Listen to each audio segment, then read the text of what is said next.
Pernah lihat rumah makan tiba-tiba sepi, bahan baku naik, atau pelayan jadi kacau? Itu juga yang dialami oleh UMKM dan itu semua bisa dihadapi dengan manajemen risiko loh. Halo guys, perkenalkan, namaku Novi Enang Tilaribun Sembiring. Aku mahasiswa Politeknik Negeri Medan, jurusan Keuangan dan Perbankan. Di sini aku akan menjelaskan tentang penerapan manajemen risiko pada UMKM. Aku mengambil contoh yaitu Ayam Penyet Wong Solo Medan. Ayam Penyet Wong Solo Medan adalah UMKM kuliner yang menjual ayam penyet, ayam bakar, sambal terasi, sambal hijau, dan berbagai makanan lainnya.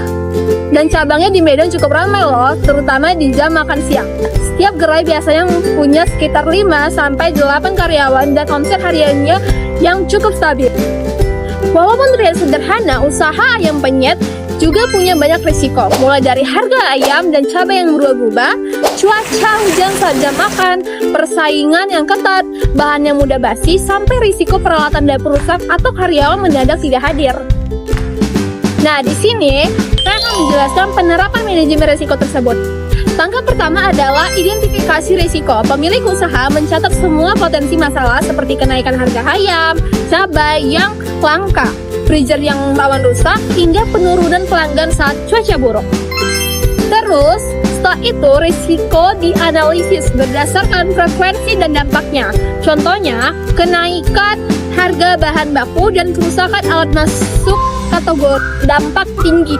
Nah, sedangkan perubahan selera pelanggan masuk di kategori sedang. Untuk pengendalian risiko, Ayam Penyet Wong Solo Medan melakukan beberapa strategi pengendalian risiko seperti yang pertama, menjalin kerjasama dengan lebih dari satu pemasok ayam dan cabai. Kedua, mengatur stok harian supaya bahan tidak menumpuk dan cepat basi. Ketiga, membuat promo paket hemat di jam tertentu. Yang keempat, menambah harian sambal dan menu agar tidak bergantung pada satu produk. Selanjutnya, melakukan perawatan rutin pada kompor, wajan, dan freezer.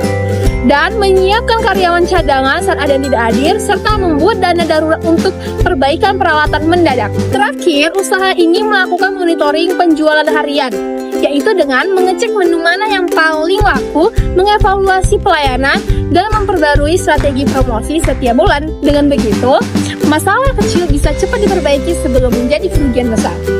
Dengan menerapkan manajemen risiko secara rutin, Ayam Penyet Wong Solo Medan bisa menjaga omset tetap stabil, menjaga kualitas rasa, mengurangi kerugian bahan baku, dan mempertahankan pelanggan meskipun ada banyak ketidakpastian. Demikianlah penjelasan saya mengenai penerapan manajemen risiko pada UMKM yang saya ambil contoh dari Ayam Penyet Wong Solo Medan. Terima kasih.